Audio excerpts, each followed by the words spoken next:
E a semana está encerrando, existia aquela expectativa do boi de 300 acontecendo nos negócios dessa semana.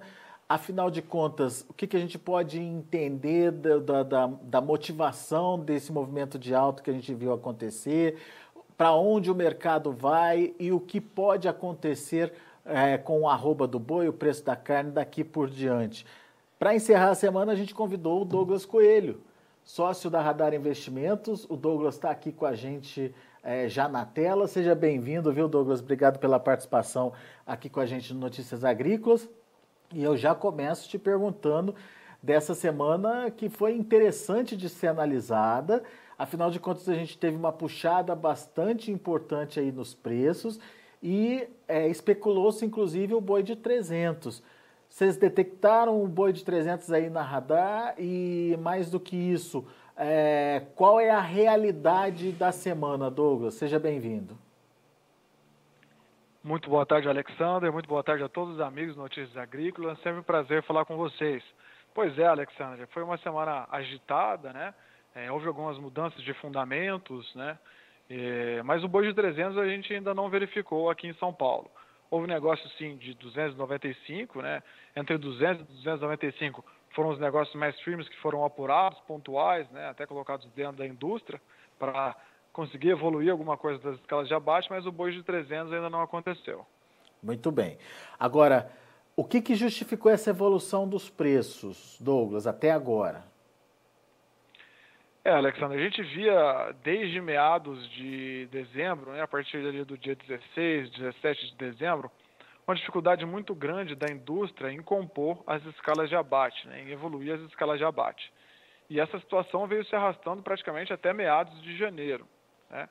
Então, o que a gente viu nessa semana? A própria indústria subindo um pouco a régua, pagando um pouco mais para poder trabalhar, para poder evoluir um pouco mais as escalas de abate. Geralmente a gente via a indústria começando na segunda-feira para comprar boi na quinta, na sexta-feira da mesma semana, alguma coisa mais apertada, da mão para a boca, né?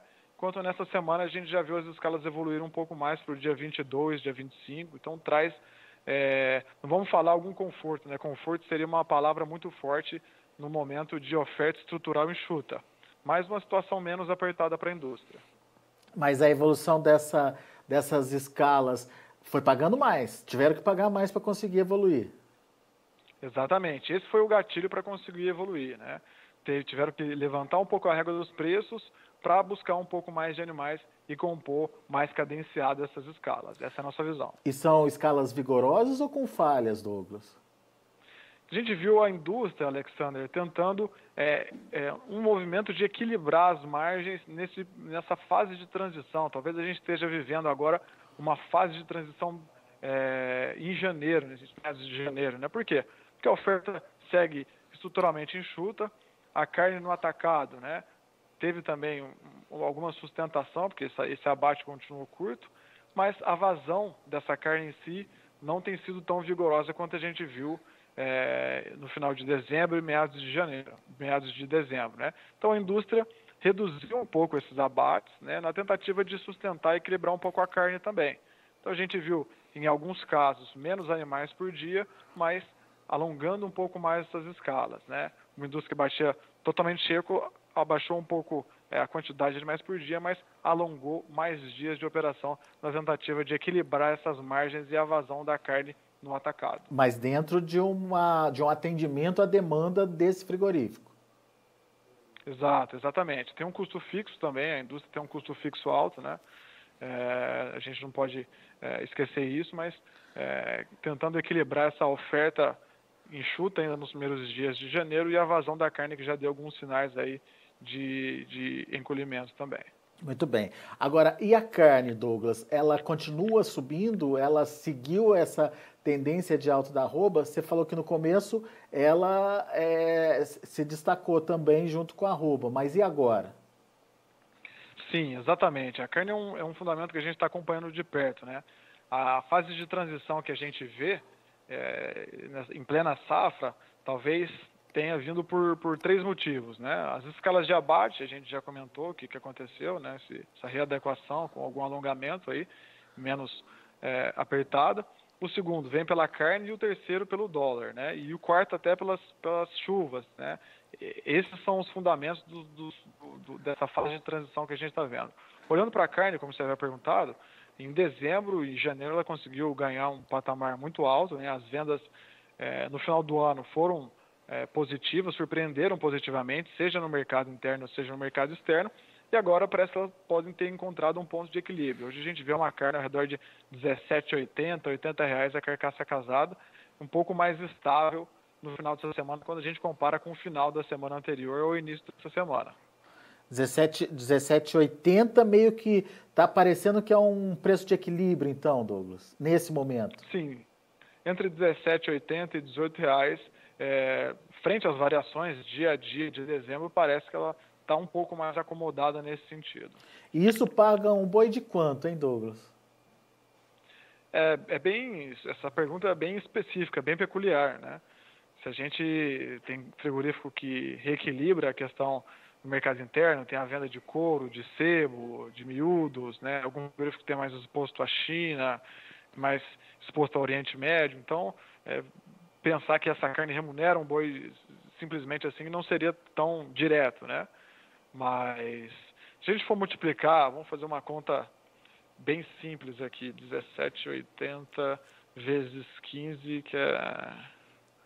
Vamos colocar 18 vezes 15, que é uma conta até...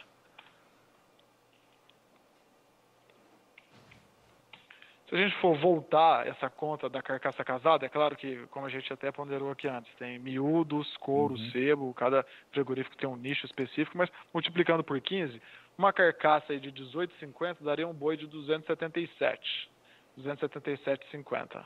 Tá. Ou seja, enfim, isso sem contar com o que ele faturaria também vendendo os subprodutos aí. Mas, enfim, já é um preço um pouco distante dos 295 que estão sendo pagos, certo? Exato. Mas a gente não pode levar essa conta a sério, porque tem os subprodutos, miúdos, Sim. couro, sebo, né? Tudo isso muda um pouco a conta. Não dá para dizer que o frigorífico está trabalhando no vermelho, então, nesse momento ainda. As margens da indústria no primeiro trimestre de cada ano geralmente são mais apertadas. E aí, quando a gente pensa numa arroba de 290 aqui em São Paulo, né, que é boa parte do custo de produção, a gente pode pensar numa margem bem estreita, sim. Isso é possível afirmar, né? Independente dessa conta que a gente fez, só para ter uma referência bem rápida, bem básica. Muito bem. Agora precisa saber se esse preço da carne vai se manter, se sustentar, né? Isso, é o segundo ponto de atenção, né? A gente viu as escalas, que eram pontos de atenção. O segundo ponto é como o varejo vai renegociar com o atacado na terceira semana de janeiro, né? A gente tem impostos, IPVA, enfim, janeiro já fica com a renda mais comprometida. Os preços da carne estão firmes como o do boi, mas se o varejo tentar renegociar um pouco mais com o atacado, se houver alguma maior firmeza ou uma maior fraqueza, pode ser um bom norte aí para final de janeiro e início de fevereiro também. Muito bem. Daí você citou 4 pontos. O primeiro a gente já respondeu que é a escala, o segundo é o preço da carne, o terceiro seria? O terceiro é o dólar, né? O dólar mudou todo o jogo, toda a dinâmica dessa equação em 2020. Talvez ali no dia 14 de novembro, 15 de novembro, 16, 17, teve um spike, uma alta muito forte, né? Chegou a 5,65, 5,70, muito forte. E na última terça-feira agora, terça-feira dessa semana, ele teve a maior queda diária, né? A maior queda num pregão só, desde 2018. Então isso chama muito a nossa atenção, né? Foi um movimento forte e rápido, né? Se pode caracterizar uma tendência também. Isso impactaria a exportação? Isso, exatamente. Nossa competitividade da carne bovina em relação ao mercado internacional. Mas a gente acompanhou os números do SECEX na primeira semana. Eu imagino que em função desse dólar mais importante aí, a gente teve um bom desempenho das exportações. Mas tem uma influência direta a partir de agora, uma queda do dólar, Douglas? A exportação ela é pautada em contratos, né? Essa queda de terça-feira não deve influenciar diretamente ou ter alguma mudança tão brusca em janeiro, mas pode ser um ponto de atenção para fevereiro, março, abril, né?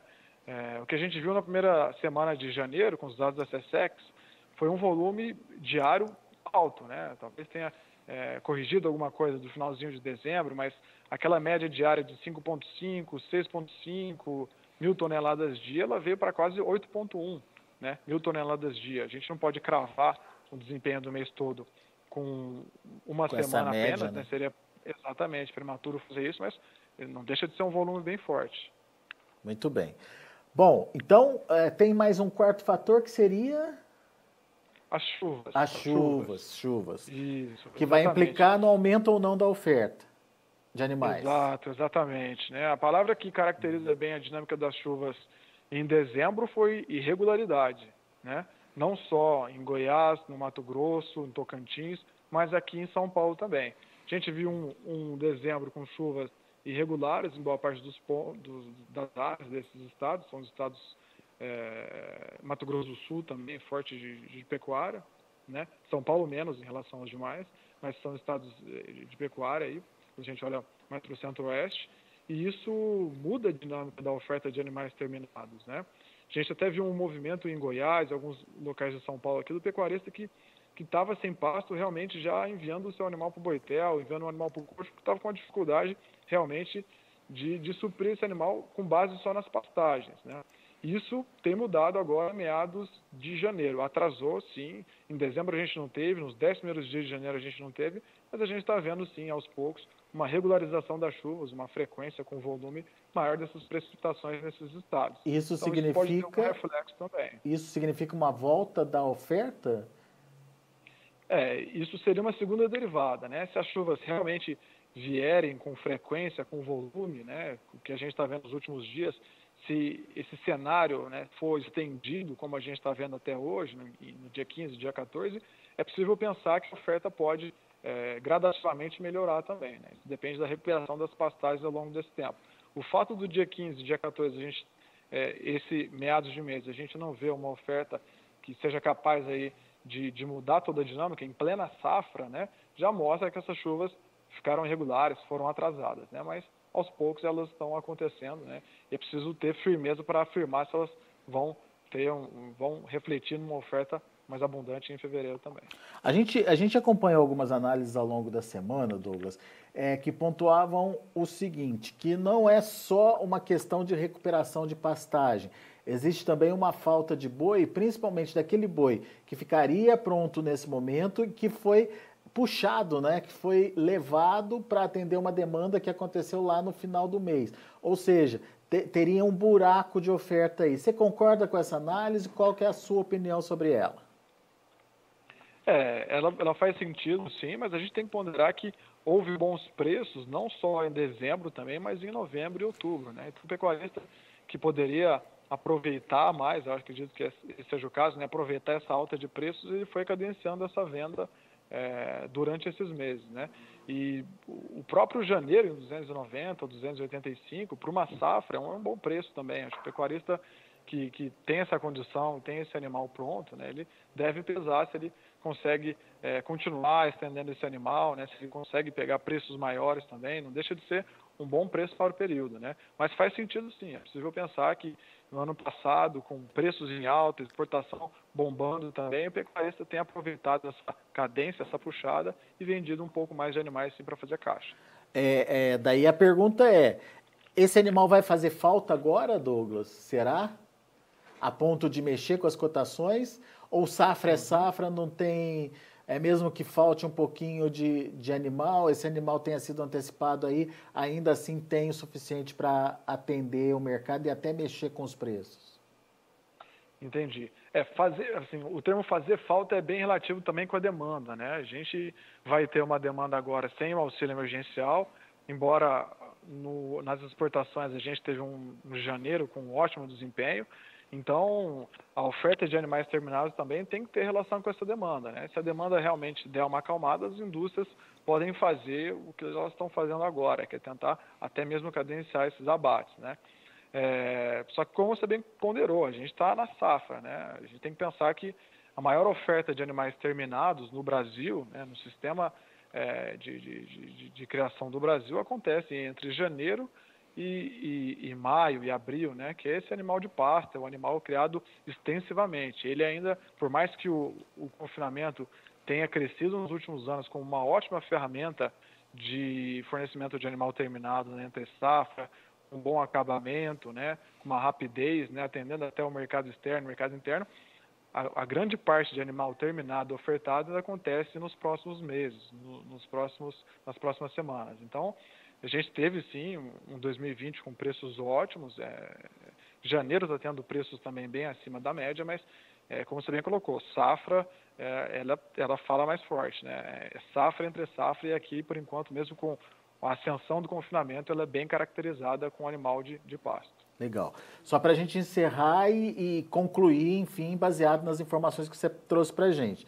Então, olhando a evolução da escala, olhando que a carne pode ter o preço da carne pode ter um arrefecimento dependendo da demanda de segunda quinzena. Pontuando aí essa volta das chuvas e, consequentemente, um aparecimento maior de oferta. E levando em consideração que o dólar não é mais o mesmo do início do ano, isso me faz acreditar que a gente não tem um cenário mais de puxada para os preços aí, pelo menos dentro dessa análise que você fez para a gente. É isso, Douglas? A gente vive num cenário de oferta enxuta estrutural, né? 2020 foi bem caracterizado, né? Foi um fato muito claro. Nos primeiros 10 dias de janeiro também, isso foi o fato preponderante, né? Que norteou os preços. Mas se a gente for olhar os vencimentos, né? Principalmente o janeiro, ele andou R$45, né? Saiu de 245 para 290. Pensar que talvez tenha mais 40, mais 20, R$30 para andar, talvez seja bem mais limitado, né? O mercado continua firme, mas talvez tenha 1, 2, 3, 4, 5 para andar, talvez seja mais limitado, né? E com esses fatores, se realmente houver uma transição, a gente pode pensar em alguma coisa mais acomodada nesse sentido. Muito bem. Então, aparentemente, estamos ali próximo de um teto. Pode ter algum ajuste, mas nada de uma evolução de preço que mude o patamar de novo das cotações, certo? Exato. Acho que o espaço para movimentos relevantes já está mais limitado. Boa, Douglas. Meu caro, muito obrigado, viu, pela sua análise, pela sua participação aqui com a gente no Notícias Agrícolas. Volte sempre, Douglas. Eu que agradeço pela oportunidade. Aqui vocês estão em casa, conte conosco. Valeu. Abraço, meu amigo. Até a próxima. Um abraço. Até mais. Tá aí Douglas Coelho, Radar Investimentos, aqui com a gente no Notícias Agrícolas. O Douglas traz fundamentos, por isso que é importante a gente entender e trazer para vocês as várias visões de análises, os vários pensamentos dos consultores e analistas, para que vocês possam, dentro da realidade que vocês estão vendo no campo, tomarem as suas decisões. O Douglas já não acredita mais numa continuidade acelerada da alta. Pode haver correção? Pode haver correção, pode melhorar um pouquinho dos atuais 290, 295, talvez aí, do que está acontecendo em São Paulo. Isso existe, a possibilidade existe, mas os cenários mostram que existe também uma possibilidade de arrefecimento dos preços. Talvez não uma queda brusca muito rápida, mas pelo menos uma estabilidade, ou pelo menos a busca de um ponto de equilíbrio aí nas cotações. Então, veja qual é a análise que se encaixa mais com a sua realidade, com a sua necessidade, enfim, e se planeje à medida que você vai recebendo essas informações. A pluralidade de informações é muito importante para a tomada da sua decisão. Deixa eu passar rapidamente aqui os preços, né, o andamento das cotações lá na B3, Mercado Futuro, porque daqui a pouquinho tem João Batista Olive aqui com a gente no Tempo e Dinheiro. Olha aí, o janeiro 290,25 teve alta de 0,26%. Fevereiro, R$290, alta de 0,05%. O março, R$282, alta de 0,45%. E o maio, R$280, alta de 0,45%. O indicador CPEA fechou ontem com uma alta até expressiva de 1,49%, fechou a R$290,20. São esses os números em andamento do mercado. A gente vai ficando por aqui. Agradeço muito a sua atenção, a sua audiência. Continue com a gente.